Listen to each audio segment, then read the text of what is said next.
Hey girls, my name is Safia Shirley and welcome back to my kitchen again. This week is entree week and I'm so excited because I love making all kinds of different types of entrees.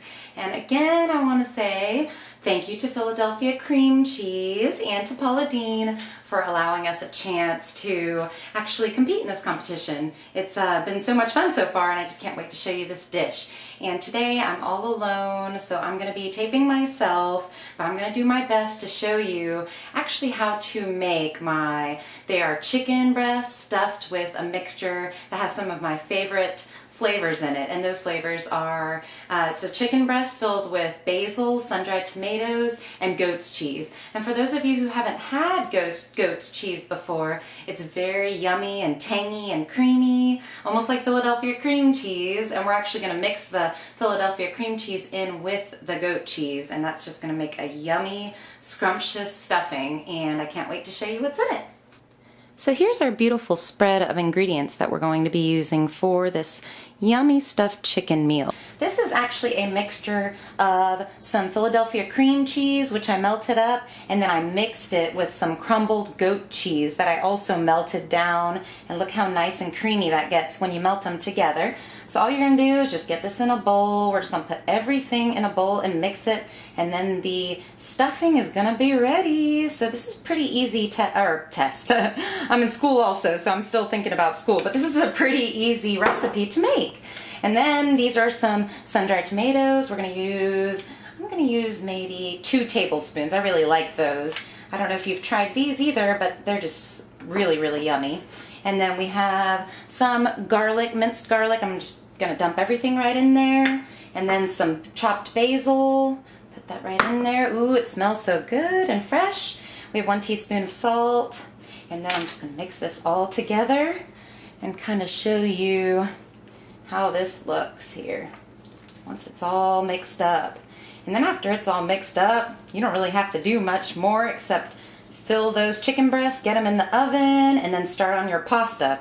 I've gotten my chicken breasts all cleaned and then I patted them dry, and I'm using boneless, skinless chicken breasts. And now we're ready to actually start stuffing. The best part, flat like this, keep your finger on top. You don't want to have any injuries, or your hand, and then you just want to cut just like this, trying your hardest not to cut all the way through. So that should be good. Let me show you. It should have made a little pocket. Look at that. Perfect.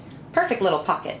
So then what we're going to do is we're going to take some of this filling that we made, about 1 to 2 tablespoons. You don't want it overstuffed, or stuffing will be everywhere, which I guess isn't necessarily a bad thing, but you know, you want to keep it kind of nice. This is more of an elegant meal with cheese. So that's what you're going to do. As you can see, it's nice and stuffed, and then just kind of close it back up to where it looks like nobody would ever know there's anything in there, just like that. So now that they are all ready and my oven is ready too, I'm just going to go ahead and put these in. And they're going to go, it depends on the thickness of your chicken breast, but the norm is about 20 to 25 minutes. Just make sure that the juices aren't pink anymore. You definitely don't want that. Our chicken breasts are in the oven, and they're going to be in there for about 20 to 25 minutes at about a 350-degree oven, preheated oven.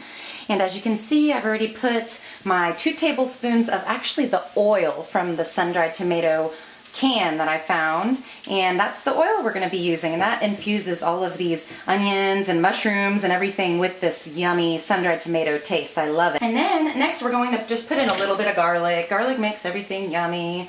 I'm just going to put that right in there, and then we want to mix this. You want to make sure that this garlic does not burn. That will make the garlic bitter. And next we're going to be putting in the mushrooms. Let me tell you a little bit about these mushrooms. I don't know if you know, but when you take mushrooms, you're not supposed to run them under the water. That can make them tough, and you know, mushrooms can soak up too much moisture. So what you want to do is just take a damp cloth and make sure you get all the dirt and debris off. But now I'm going to go ahead and add these in. And we're going to continue stirring. Like I said, you can use whatever mushrooms you like. I really like baby Bella mushrooms, but these white mushrooms were on sale at the store, so I figured that would be my best bet. Any kind of mushroom is yummy to me. Our mushrooms look like they're about ready. They look nice and like they're starting to get that beautiful brown color. And so now I'm ready to add some of this tomato paste, just a little bit. And we're going to add some cream cheese to this later to make it a creamy tomatoey sauce. Yummy. And then we're going to add our sun-dried tomatoes. Just dump them right in. And then we're just going to mix this all up, and then we're going to add about 2/3 of a cup of white wine, dry white wine, that you can also drink. And let's see, I'm going to turn this up a little bit higher. In the meantime, we got some extra wine.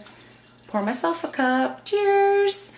And I'm just going to let this continue reducing, and we need to continue stirring as well.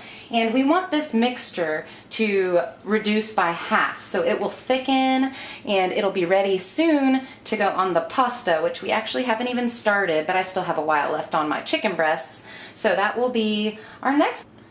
I've already drained my pasta, and I'm just leaving this in here to show you. This is a little tip. This was just a little strainer. And if you just tilt it, then you'll make sure you get all of that liquid out that you don't want. And I actually saved a little bit of the cooking liquid, about half a cup of the pasta water. And I took half of our sauce mixture from before, and I mixed it up with my tortellinis.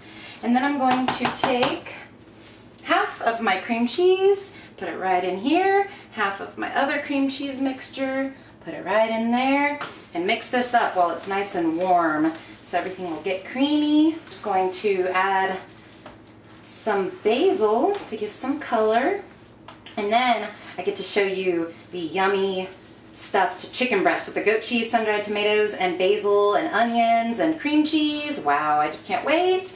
I'm gonna finish mixing this up, and then I'm going to show you our finished product, and then it's time to eat. Guess what? It's time to eat. Now, doesn't that just look gorgeous and delicious? You can see all the crumbles of the goat cheese that I put on top, and you can see the basil and the different kinds of pastas. And what I'm going to do now is just take some Parmesan cheese, sprinkle that right all over everything. And you know, you can put as much as you like. And then I'm going to take some of this chopped basil and just sprinkle it all around. And look at that. That just makes the dish that much prettier. Ready to eat. Ooh, it looks good. And then we're going to taste. I don't know about you, but I am ready to eat. I've been smelling all these smells in my kitchen, and it's driving me crazy, and I wish you could try this with me, but let me just show you how good it looks. I wish I could give you smell-o-vision. Look at this chicken. If you look inside, you can see the stuffing in there. And then we got the pasta with the two different types of pasta with the Philadelphia cream cheese mixed in there, which gives it a tomatoey / creamy Philadelphia-y kind of pasta. And then I'm just serving it with a little green salad for a little bit of health. And now it's my favorite part, time to taste. I'm gonna get one of these little raviolis. Actually, they're not raviolis, they're tortellinis. Some pasta, and here we go. Bon appetit. Wow. I'm telling you, when I bit down into this, I felt an explosion of flavor in my mouth. It was the tangy goat cheese with the Philadelphia cream cheese. That is just a wonderful combination. I just can't explain it to you. You have to try it.